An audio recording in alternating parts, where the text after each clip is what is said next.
여러분, 어제 요나서 4장이 끝나고 목사님이 도대체 요나서를 새벽에 설교한다고 그랬는데 요나서를 이렇게 일찍 끝내면 어떻게 하시냐, 그런 이야기를, 그런 생각들을 우리 성도님 가운데 하신 분들이 계실 겁니다. 아마 우리 교역자들도 제가 요나서 4장 마치고 이제 가니까 저한테 목사님 요나서 4장을 이렇게 빨리 끝내시면 어떻게 하십니까? 그런데 여러분, 오늘 이제 요나서 4장을 이렇게 마치고 이 사도행전 10장과 요나서 4장이 어떻게 연결되는지를 우리 함께 은혜를 나눴으면 좋겠습니다. 요나서 4장이 이제 미완성으로 끝나고 맙니다. 하나님 말에 요나는 더 이상 할 말을 잃어버렸습니다. 그렇다면 요나는 정말 자신의 고집을 꺾고 하나님이 원하시는 대로 정말로 그렇게 하나님의 마음을 알고 그렇게 순종을 했을까요? 라고 어제 질문을 던지고 우리가 결론을 내리기를 요나는 끝까지 순종을 안 했을 것이다 라고 우리가 그렇게 상상의 추측을 내리지 않았습니까? 왜냐하면 이스라엘을 보니까 그렇더라는 거죠. 여러분, 요나는 이스라엘을 대표하는 사람이라고 말씀을 했고, 요나서는 이스라엘이 그런 편견의 장벽을 깨는 하나님의 메시지라고 그렇게 요나서를 결론을 내리지 않았습니까? 여러분, 왜냐하면 이제 예수님 당시의 유대인들도 여전히 그런 편견을 가지고 있었어요.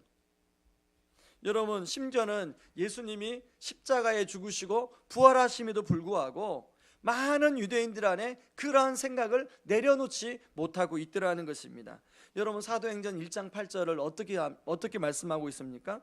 복음이 온 예루살렘과 유대와 사마리아와 땅끝까지 증거되리라, 이런 말씀이 나왔음에도 불구하고 여전히 복음은 예루살렘과 유대 안에 머물고 있더라는 것입니다. 이방인들에게 복음을 전하는 건 그건 안 되는 일이야, 많은 사람들이 이렇게 생각을 하고 있는데요, 그 중에 특별히 예수님의 수제자인 베드로마저 그런 생각을 하고 있더라는 것입니다. 여러분, 오늘 본문 말씀 11절 12절 말씀을 한번 보시기 바랍니다. 같이 한번 읽겠습니다. 하늘이 열리며 한 그릇이 내려오는 것을 보니 큰 보자기 같고 내 귀를 메어 땅에 드리웠더라. 그 안에는 땅에 있는 각종 네 발 가진 짐승과 기는 것과 공중에 나는 것들이 있더라. 하늘에서 큰 보자기 같은 것이 내려왔는데 그 안에는 이 먹지 못하는 동물들이 담겨져 있더라는 것입니다.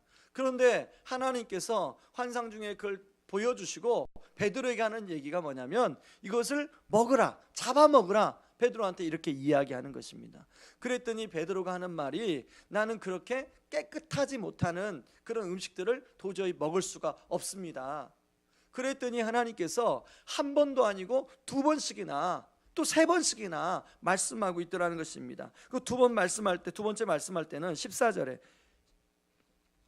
베드로가 도저히 먹을 수 없다고 얘기하니까 15절에 이렇게 얘기합니다. 또 두 번째 소리가 있으되 하나님께서 깨끗하게 하신 것을 내가 속되다 하지 말라 하더라. 베드로가 왜 이렇게 깨끗하지 못하다, 더럽다 이렇게 얘기했냐면, 레위기 11장에 보면 이 하나님께서 이스라엘 백성들에게 이제 부정한 음식, 정한 음식 이렇게 나눠서 설명하는 내용이 나옵니다. 그런데요, 여러분, 예수님이 오심으로 말미암아 율법을 완성시키셨어요. 그렇기 때문에 구약에서 말하는 그 율법의 잣대로 신약의 관점에서 바라보면 안 됩니다. 예수님이 완성했기 때문에 예수님의 관점, 십자가의 그런 렌즈를 통해서 이 구약의 율법을 봐야 돼요. 오늘날도 이제 구약 율법을 그대로 지켜야 된다라고 하는 그런 사람들이 주장하는 사람들이 있지 않습니까? 예를 들면 제7일 안식일 교회, 그런 사람들은 이 구약의 말씀을 그대로 또 율법을 지켜야 된다고 그렇게 이야기를 하는 사람들이 있습니다. 여러분, 여기서 깨끗하지 못하다고 말하는 베드로가 말하는 그 음식, 그 동물들이 누구를 상징하고 있습니까? 지금 이방인들을 상징하고 있지 않습니까? 다시 말해 이 베드로 안에 요나가 가지고 있던 이방인을 향한 생각을 그대로 가지고 있더라는 것입니다. 여러분, 14절 말씀을 다시 한번 읽어봅니다. 시작. 베드로가 이르되 주여 그럴 수 없나이다. 속되고 깨끗하지 아니한 것을 내가 결코 먹지 아니하였나이다 한데. 여러분, 이 14절을 보면 이 베드로나 요나나 똑같지 않습니까? 저는 한편으로 이방인 백부장 고넬료 안에는 이런 편견이 없었을까, 그렇게 생각해 보았습니다. 여러분, 이제 로마로부터 어느 날 갑자기 저 유대 예루살렘으로 이제 부임해라, 그런 통보를 받습니다. 그래서 고넬료가 이제 그 까다로운 유대인들에게 가서 근무할 걸 생각하고 막상 와 보니까 인종 차별이 얼마나 심한지 몰라요. 여러분, 우리나라 그 이민자들, 여러분 또 유학 간 사람들이 주로 저 캐나다나 미국에서 느끼는 어려움이 그 보이지 않는 인종차별.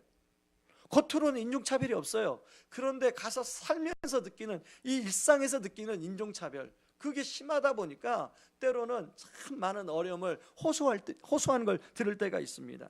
여러분, 아마 고넬료 역시 그런 그 유대인들을 향한 그런 인종차별 당할 때 그런 편견을 가지고 있었습니다. 편견을 가지고 있었어요. 여러분, 사람들은 항상 유대인도 이방인을 향한 편견을 가지고 있고 이방인도 유대인을 향한 편견을 가지고 있습니다.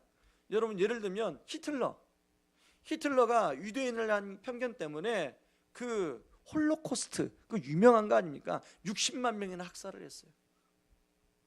여러분, 이처럼 편견이란 게 이렇게 무서운 거예요. 여러분, 우리도 내 안에 있는 편견 때문에 우리가 직접 사람을 죽이진 않지만 내 생각으로 그 사람을 판단하고 정죄할 때가 참 많이 있습니다. 그러므로 이런 편견이 참 무서운 거예요. 그런데요, 오늘 이렇게 베드로가 이런 편견을 가지고 있고 고넬료가 이런 편견을 가지고 있는데, 오늘 결론은 놀라운 성령의 역사가 일어나고 있더라는 것입니다. 여러분, 44절 45절 말씀을 같이 한번 읽어보겠습니다. 베드로가 이 말을 할 때 성령이 말씀 듣는 모든 사람에게 내려오시니 베드로와 함께 온 할례 받은 신자들이 이방인들에게도 성령 부어주심으로 말미암아 놀라니. 여러분, 우리는 지난 4일 동안에 요나서를 살펴보면서 그 요나가 다름 아닌 나 자신이라고 우리가 그렇게 적용하지 않았습니까? 여러분, 우리는 요나처럼 고집도 있고 다른 사람을 향한 편견을 가지고 있습니다. 그런데요, 사도행전 10장에 요나서 4장에 나오는 요나와 사도행전 10장에 나오는 베드로가 다른 게 있다면 베드로가 이런 성령의 역사를 경험하는 주인공이 되더라는 것입니다. 저는 우리가 비록 요나지만 우리가 요나처럼 하지 아니하고 베드로처럼 그런 성령의 일하심을 경험하는 은혜가 있기를 주님의 이름으로 축원합니다. 자, 그렇다면 성령의 일하심을 경험하기 위해서 우리가 어떻게 해야 되느냐? 먼저 열린 마음을 가질 필요가 있습니다. 여러분, 지난 4일간 요나서 살펴보면서 요나서 1장이나 요나서 4장이나 마지막 부분 끝날 때나 요나는 하나도 달라진 것이 없는 여전히 고집스러운 그런 요나의 모습을 우리가 보았습니다. 여러분, 요나의 고집 때문에 하나님께서 요나를 다루기 위해서 물고기 뱃속이라는, 스올의 뱃속이라는 곳에 집어넣지 않습니까? 여러분, 그런 고난의 대가 지불을 했으면 이게 사람이 그런 고난의 용광로에서 단련되어져서 이게 달라져야 되는데 여전히 변하지 않는 요나. 여러분, 어제 우리 살펴볼 때 요나를 어디다 비유했습니까? 사춘기, 극심한 사춘기를 앓고 있는 아이들, 거기에 우리가 비유하지 않았습니까? 여러분, 만약 요나의 이런 그런 모습 때문에 제가 한번 상상해 봤어요. 요나와 결혼한 사람 누굴까? 진짜 힘들었을 것이다. 아마 요나의 부인은 우울증 걸리고도 남았을 것이다. 그런 생각을 해봤습니다. 여러분, 거꾸로요, 요나가 그 아내라고 생각해 보세요. 그런 남편은 진짜 힘들었을 거예요. 여러분, 하나도 그런 남편, 그런 아내랑 살아보지 않아서 뭐 여러분이 얼마나 힘들었을지 모르겠지만 제가 만나본 수많은 가정, 수천 가정을 보면 그 요나 남편, 요나 아내 진짜 많았습니다. 그 배우자들이 얼마나 힘들어하는지. 여러분, 이 고집스러운, 이 다친 이런 마음을 갖고 있으면 나만 힘든 게 아니라 다른 사람도 힘들게 만들는 것입니다. 여러분, 베드로 역시 이 다친 마음을 갖고 있는 사람이었습니다. 하나님이 보낸 천사가 이 먹을 수 없는 동물을 이제 잡아 먹으라, 괜찮다, 잡아 먹어라, 그러니까 3번씩이나 그렇게 말함에도 불구하고 베드로는 끝까지 잡아먹지 않아요. 그리고 여러분 28절 말씀을 보시기 바랍니다. 28절 같이 한번 읽어봅니다. 시작. 이르되 유대인으로서 이방인과 교제하며 가까이 하는 것이 율법인 줄을 너희도 알거니와 하나님께서 내게 지시하사 아무도 속되다 하거나 깨끗하지 않다 하지 말라 하시기로. 이 베드로는 이방인들하고 대화하는 것도 율법이라고 생각했어요. 그러니 얼마나 그 사고가 거기에 갇혀 있습니까? 여러분, 사람이 사람을 만나는데 그게 어떻게 율법이에요? 여러분, 생각해 보세요. 사람이 사람을 만나서 대화하는 게 그게 율법입니까? 여러분, 백인이 흑인을 만나서 대화하는 게 율법이에요? 여러분, 가장 편협적인 종교가 유대교가 아닌가 그런 생각합니다. 여러분, 중동 전쟁 저렇게 IS가 판치고 하는 게 다 누구 때문에 생긴 거냐면 그 유대인들이 제사장 나라 역할을 감당 안 해서 그래요. 그러다 보니까 이 IS 이슬람 국가라는 사람들이 모여가지고 역차별을 느끼는 거 아닙니까? 다시 본문으로 돌아가서요. 여러분, 베드로 역시 예수님으로부터 자기가 사랑을 받은 사람이, 그런데요 이방인과 교제하는 것을 그렇게 어기는 것을 법을 어기는 것으로 생각을 하고 있더라는 것입니다. 실제로 갈라디아서 2장 12절 거기 보면요, 이제 베드로가 이방인들과 함께 음식을 먹다가 다른 유대인들이 와서 자기가 이방인들과 함께 음식 먹는 것을 보니까 음식을만 먹다가 아무것도 안 한 것처럼 시침이 떼고 있는 장면이 나옵니다. 그 장면을 바울이 보고 바울이 베드로가 영적인 대선배임에도 불구하고 베드로를 꾸짖는 내용이 나와요. 그거 한번 보실래요? 12절부터 우리 14절까지 같이 한번 읽어보겠습니다. 시작. 야고보에게서 또 어떤 이들이 이르기 전에 게바가 이방인과 함께 먹다가 그들이 오매 그가 할례자들을 두려워하여 떠나 물러가매 남은 유대인들도 그와 같이 외식함으로 바나바도 그들의 외식에 유혹되었느니라. 그러므로 나는 그들이 복음의 진리를 따라 바르게 행하지 아니함을 보고 모든 자 앞에서 게바에게 이르되 내가 유대인으로서 이방인을 따르고 유대인답게 살지 아니하면서 어찌하여 억지로 이방인을 유대인답게 살게 하려느냐 하였노라. 바울이 베드로를 지금 꾸짖고 있어요. 어떻게 네가 외식을 해서 지금 바나바까지 다른 사람들까지 외식에 빠지게 만드느냐? 여러분, 여기까지는요 이 베드로의 모습은 요나와 똑같은 모습이에요. 그런데요 19절 20절에 성령이 하시는 말씀을 듣고 베드로가 마음을 열기 시작해서 성령의 말씀에 순종하고 있어요. 19절 20절을 같이 봅니다. 베드로가 그 환상에 대하여 생각할 때에 성령께서 그에게 말씀하시되 두 사람이 너를 찾으니 일어나 내려가 의심하지 말고 함께 가라. 내가 그들을 보내었느니라 하시니 베드로가 불러들여 유숙하게 아니라 23절입니다. 이튿날 일어나 그들과 함께 갈새 욥바에서 온 어떤 형제들도 함께 가니라.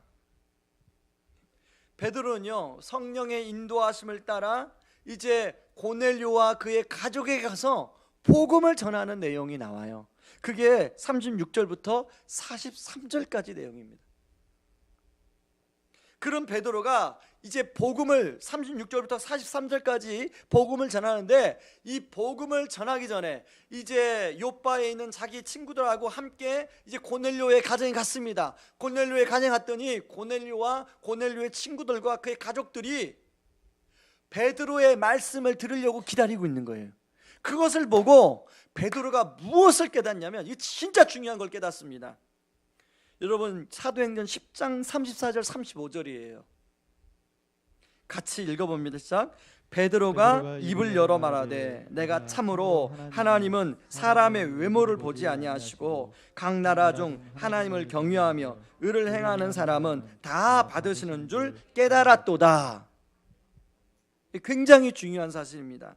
여러분 여기에요 하나님은 사람의 외모를 보지 아니하시고, 이 외모를 보지 아니하시고 라는 뜻을 여러분 그 헬라 원어로 보면 이 프로스 폴레테스라는 말인데 외모로 취하다 이런 뜻입니다. 그런데요 이것을 의역을 하면 편견을 가지다 라는 뜻이에요. 그러니까 하나님은 편견을 갖지 아니하시고라고 번역을 해야 이 성경이 제대로 의미를 살리는 번역이에요. 베드로가 지금 뭘 깨달았냐면 하나님은 민족, 인종 때문에 사별하지 아니하시는, 편견을 가지 아니하시는 하나님이라는 것을 베드로가 깨달았다는 거예요. 이제서야 베드로가 깨달았다는 거예요. 여러분, 이 사실은 정말 놀라운 일입니다. 왜 놀라운 일이냐고 말씀 제가 드리냐면, 여러분, 이 베드로가 이 사실을 깨달은 것은 이 지금 그 당시에 초대 교회사에 혁신적인 일이 일어나요. 그게 사도행전 15장에 나오는데요. 이제 사도행전 15장은 어떤 내용이냐면, 이제 바나바와 바울이 복음을 전하는데 유대인들이 와서 뭐라고 얘기하냐면, 한참 예수 그리스도 외에는 구원받을 자가 없다고 이야기하니까 그 유대인들이, 자, 예수 믿는 거 참 중요하다, 예수님이 십자가에 죽으시고 부활하시기 참 중요한데 마침표가 필요하다. 마침표 뭐냐면 너희들도 우리처럼 할례를 받아야 된다. 그래서 이제 예수를 믿어도 할례를 받아야 된다고 주장하는 사람, 그리고 바울과 바나바처럼 이제 예수 그리스도 외에는 아무것도 필요 없다고 주장하는 사람끼리 논쟁이 붙었어요. 그래서 그러면 우리가 예루살렘 교회에 종교회의에 이것을 붙이자. 어떤 게 옳은지 우리 그 종교, 그 예루살렘 교회 지도자들한테 우리 서로 의견을 구하자. 그래서 사도행전 15장은 예루살렘 교회에서 이제 첫 번째 종교회의를 벌이는 겁니다. 그때요, 여러분, 그게 사도행전 15장 6절에서 10절 내용이 나오는데요. 여러분 7절 한번 보죠. 7절. 많은 변론이 있은 후에 베드로가 일어나 말하되, 그러면서 베드로가 뭐라고 하냐면, 형제들아, 읽습니다. 너희도 알거니와 하나님이 이방인들로 내 입에서 복음의 말씀을 들어 믿게 하시려고 오래전부터 너희 가운데서 나를 택하시고 또 마음을 아시는 하나님이 우리에게 같이 그들에게도 성령을 주어 증언하시고 믿음으로 그들의 마음을 깨끗이 하사 그들이나 우리나 차별하지 아니하셨느니라. 아멘. 베드로의 이 결론을 통해서 말미암아 모든 문제가 깨끗하게 정리가 돼요. 여러분, 다시 말해서 하나님이 사도행전 10장에서 이 베드로에게 이런 고넬료의 가정에 복음을 전하게 한 사실은 그냥 우연히 가서 복음을 전하는 것이 아니라 바로 이 예수 그리스도 외에는 그 복음이 없다는 것, 더 이상의 어떤 것도 필요 없다는 것을 하나님이 베드로를 통해서 이 초대 교회에 확실하게 정리를 해주기 위해서 미리 그 사건을 경험케 하신 거예요. 여러분, 하나님께서 초대 교회를 일으키시기 위해서 두 지도자를 사용합니다. 바로 바울이고 또 하나는 베드로예요. 여러분, 바울은 이방인의 사도라고 우리가 알고 있습니다. 그리고 베드로는 유대인들을 향한 사도라고 그렇게 알고 있습니다. 그런데 그게 잘못된 생각이에요. 여러분, 베드로가 이때 이 사실을 깨닫고 베드로 역시도요, 이방인들을 향해서 복음을 전했습니다. 그게 어떻게 알 수 있냐면 베드로전서 1장 1절을 한번 보시기 바랍니다. 베드로전서 1장 1절에 같이 읽어봅니다. 예수 그리스도의 사도 베드로는 본도, 갈라디아, 갑바도기아, 아시아와 비두니아에 흩어진 나그네들에게 편지하노니. 여러분, 여기 아시아와 비두니아에 흩어진 나그네가 뭐냐면 유대인을 떠나 예수 그리스도를 믿다가 핍박받아서 흩어진 그리스도인들, 디아스포라, 영적인 디아스포라들을 말해요. 바로 그들에게 베드로가 편지를 지금 보내고 있더라는 것입니다. 다시 말해서 베드로는 아시아에 있는 성도들까지 복음을 전하고 있습니다. 중요한 것은 우리가 베드로처럼 닫힌 마음으로 있을 수가 있어요. 그런데요, 여러분, 우리가 요나와 같이 그런 고집스러운 마음을 가질 수 있어요. 그런데 성령님께서 우리의 마음을 어루만져 주셔서 그런 마음이 열린 마음으로 바뀌어질 수 있기를 바랍니다. 여러분, 우리 교회 이제 여러분들 많은 분들이 오십니다. 그런데 이제 다른 교회에서 신앙생활 하셨다 보니 그동안에 신앙생활하면서 나름대로 가지고 있는 생각들이 있습니다. 그 누구나 다 있지 않습니까? 그런 생각들이. 이제 그런 생각들을 가지고 이제 새로운 교회에 오면 그런 생각들이 있지만 열린 마음으로 이제 새로운 교회에 와서 적응하려고 애쓰시는 분이 있는가 하면 여전히 그런 생각을 가지고 이제 새로운 교회에 와서 이 교회는 내가 생각해 보니까 이렇고 이렇게 생각하는 분들이 있더라는 것입니다. 그런데요, 결론적으로 보면 그게 본인한테 하나 유익하지가 않아요. 여러분, 저는요, 하나님이 융합이 필요한 융합. 진짜 하나님이 나에게 원하시는 것이 무엇인가? 전에 교회 신앙생활 했던 게 이게 잘못됐다 이게 아니고, 이것도 너무 여러분들이 하나님께 은혜를 받은 거예요. 여러분, 또 우리 교회 새로운 교회에 와서 또 하나님 주시는 성령님의 주시는 은혜에 대해서 열린 마음으로 여러분이 받아들일 때 그 안에 성령님이 전에 교회에서 경험한 은혜, 또 우리 교회에서 경험한 은혜가 복합적으로 통합시키시는 은혜가 있을 줄 믿습니다. 여러분이 더 열린 마음으로 그렇게 교회에 대해서 여러분들이 다가가서 섬기시고 또 여러분이 참여하실 때 하나님은 그 마음을 기뻐하실 줄 믿습니다. 그런가 하면요, 우리가 다른 사람에 대한 수용성의 폭도 넓힐 필요가 있어요. 나는 안정형이야. 나는 안정형들하고만 교제할 거야. 나는 사교형이야. 나는 사교형들하고만 교제할 거야. 나는 신중형이야. 나는 신중형하고만 교제할 거야.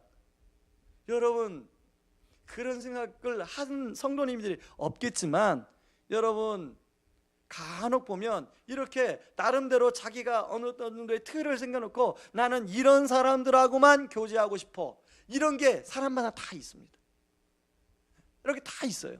그거 역시도 여러분 과감히 틀을 깨시기 바랍니다. 특별히 여러분, 하나님이 우리를 여러분 그냥 그 옛날에 그 평신도 하면 그 누워 있는 성도, 이렇게 옛날에는 그 천주교에서 번역을 했습니다. 그건 옳은 게 아니에요. 여러분, 이제 평신도를 깨운다. 그 책에서 말하는 게 요지가 뭡니까? 평신도가 진짜 성경에서 예수 하나님 말씀하시는 건 뭐냐면, 평신도가 하나님의 영적인 지도자로 쓰임 받아야 된다는 거 아니겠습니까? 여러분, 영적인 지도자로 우리가 다 누구나, 여기 계신 누구나 영적인 지도자로 다 하나님 부르심 받았는데, 다시 말해서 구약 출애굽기 버전은 제사장 나라의 역할로 부름 받았는데, 우리가 그런 좁은 사람은 이렇고 이런 사람은 이렇고 이런 편견에 갇히다 보면 하나님의 지도자로서의 노릇을 하는데 장애가 있더라는 것입니다.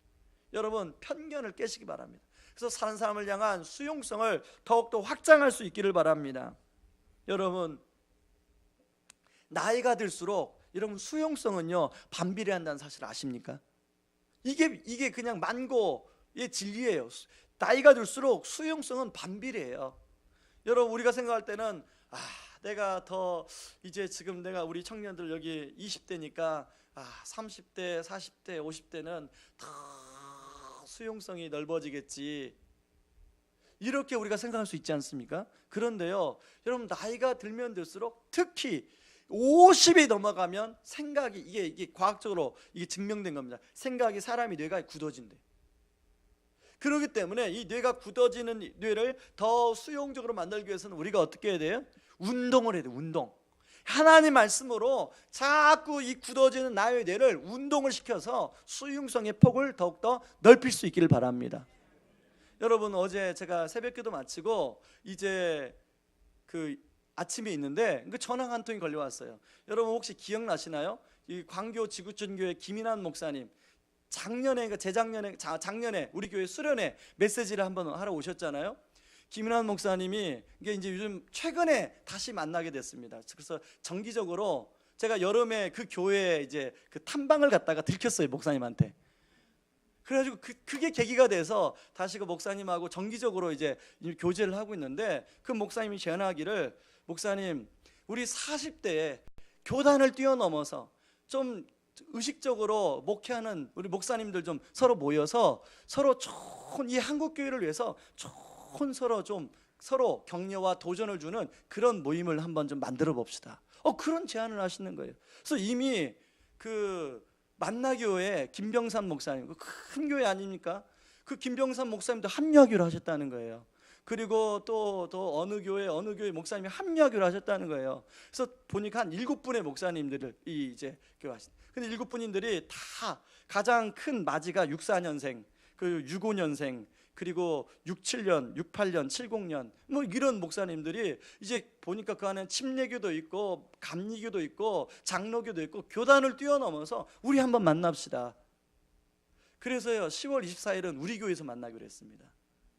그리고 11월 18일은 만나교회에서 만나기로 했고요. 그래서 서로 만나서 서로 이 목회에 대한 좋은 도전, 서로 가지고 있는 생각, 이 우물하는 개구리가 아니라 그런 목사님들 만나면 진짜 좋은 신선한 교제가 일어나는 거 아니겠습니까?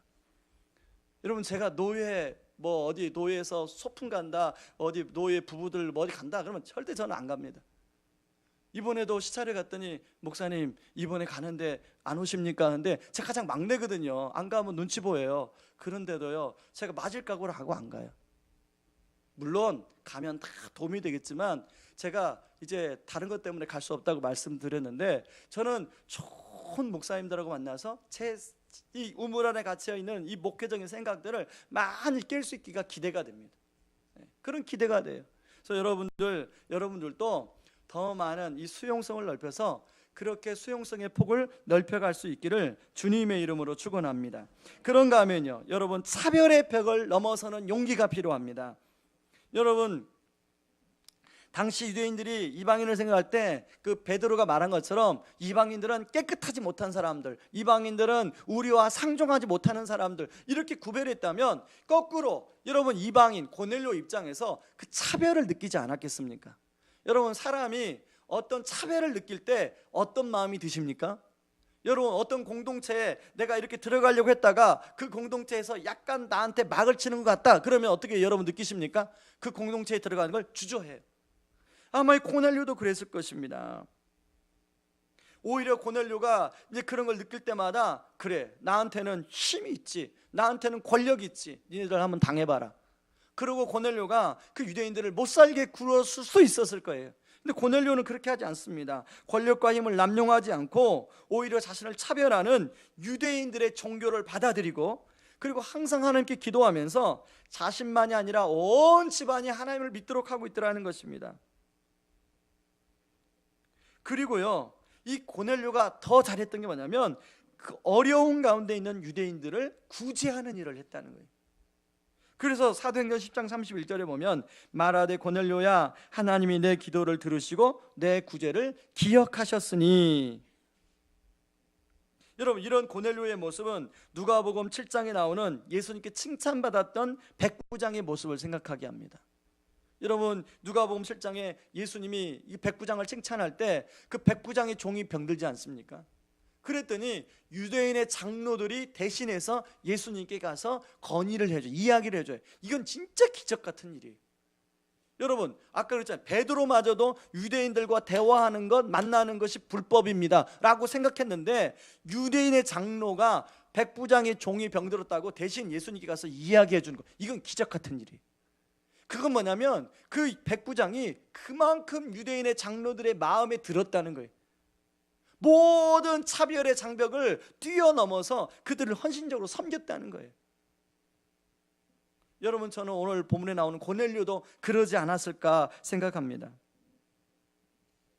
그랬던 고넬료에게 하나님은 그런 고넬료의 마음을 아시고 44절 45절에 베드로가 이 말을 할 때 성령의 말씀 듣는 모든 사람에게 내려오시니 베드로와 온 함께 할례 받은 신자들이 이방인들에게도 성령 부어주심으로 말미암아 놀라니, 성령 부어주심을 경험하게 되더라는 것입니다. 여러분, 이 얼마나 놀라운 축복입니까? 그런데 더 놀라운 것은 하나님께서 고넬료를 이방인과 유대인의 장벽을 허무는 관문으로 사용하신다는 거예요. 여러분, 고넬료의 사건 이후에 베드로가 이제 예루살렘에 가서 자기에게 있었던 이야기를 예루살렘의 지도자들에게 이야기를 해줘요. 오늘 성령님의 말씀에 순종해 갔는데 그 고넬료와 이방인인 사람들이 복음을 듣고 성령 부어주심을 경험하시더라 하더라. 그랬더니 그 얘기를 듣던 예루살렘 지도자들이 정말로 그래? 정말로 복음이 이방인들에게도 들려지는 거야? 하고 그런 사건이 바로 사도행전 11장에서 일어납니다. 그게 사도행전 11장 18절이에요. 같이 읽어봅니다. 그들이 이 말을 듣고 잠잠하여 하나님께 영광을 돌려 이르되 그러면 하나님께서 이방인에게도 생명 얻는 회개를 주셨도다 하니라. 그리고 바로 그 다음에 나오는 안디옥 교회가 나오는데 그 안디옥 교회에서 그리스도인이라 불리었더라, 이런 얘기가 나와요. 여러분, 그래서 선교학자는 이 고넬료가 그 당시 이방인과 유다인의 큰 이 장벽을 허무는 도구로 하나님이 사용하셨다, 이렇게 역사적인 평가를 내려요. 여러분, 저는 이 역사적인 평가를 받았던 이 고넬료, 본인은 당장 그걸 알았을까요? 하나님이 자기를 그렇게 사용하실 걸 알았을까요? 몰랐어요. 고넬료는 성령님의 말씀에 차별을 느끼지만 성령님의 말씀에 순종해서 베드로를 초청해서 복음을 들었을 뿐이에요. 그랬더니 그 고넬료의 작은 순종을 통해서, 그런 차별을 뛰어넘는 용기를 통해서 성령님이 고넬료를 이방인과 유대인의 장벽을 허무는 도구로 사용하고 계시더라는 것입니다. 사실 우리가 어떤 공동체 안으로 들어갈 때 이런 벽들을 경험하게 돼요. 여러분, 우리 교회는 그래도 좀 오래된 전통교회보다는 그런 장벽들이 덜 있는 교회라고 저는 생각합니다. 그렇죠? 그럼에도 불구하고 여러분, 우리가 이제 3년이 지나고 4년이 지나면 나도 모르게 우리 안에 그런 벽들을 우리가 칠 수가 있어요. 여러분, 저는 우리 교회가 이런 벽들을 자꾸 허무는 교회가 되기를 바랍니다. 왜 허물어야 될까요? 여러분, 더 많은 사람들이, 더 많은 하나님의 백성들이 우리 공동체에 들어와서 성령 부어주심을 경험해야 돼요. 여러분, 성령의 그 임재를 경험해야 돼요. 그러기 위해서는 우리가 나도 모르게 내 안에 쳐고 있는 이 장벽들을 자꾸 허물어야 돼요. 여러분, 그런 장벽들을 어디서 느낍니까? 그 사람의 표정 하나에서, 그 사람의 말투 하나에서, 그 사람의 하나의 그 모습 속에서 그런 장벽들을 느껴요. 여러분, 내 안에 나도 모르게 만들어지는 이 장벽들을 과감히 허물 수 있기를 바랍니다. 그리고 또 하나는, 여러분, 우리가 어떤 사람이 다가갈 때 그런 어떤 벽들이 느껴진다면 여러분, 그 벽들을 느낄 때 주저하시면 안 돼요. 고넬료처럼 그런 벽이 느껴질 수 있어. 그 벽을 뛰어넘으셔야 돼요. 그런 뛰어넘는 용기를, 하나님의 말씀을 듣고 순종할 때 그 용기를 가지고 순종하면 하나님께서 오늘 고넬료처럼 놀라운 하나님이 일하심의 역사가 나타나게 되는 줄 믿습니다. 그래서 여러분, 우리 교회가 하나님 내 안에 있는 이 벽들을 허물고, 그리고 내가 다른 사람을 통해서 느껴지는 어떤 소그룹을 통해서 느껴지는 어떤 교회를 통해서 느껴지는 이 벽들을 뛰어넘는 그런 용기를 주셔서 성령의 역사를 경험하는 그런 은혜가 있기를 바랍니다. 이 시간에 같이 찬양하며 기도하기를 원합니다. 나 주님 보기 원하네. 함께 찬양합니다. 이 시간에 이 찬양할 때 여러분 안에 있는 하나님, 내 안에 나도 모르게 세워진 베드로 같은 편견, 하나님, 나도 모르게 느껴지는 이런 벽들을 허물게 하여 주시고, 하나님, 내가 정말 고넬처럼 이 벽을 뛰어넘을 수 있는 용기를 허락하여 주시옵소서. 날 고쳐주시옵소서. 날 치료하여 주옵소서. 그런 마음으로 나 주님 보기 원하네 함께 찬양하기를 원합니다.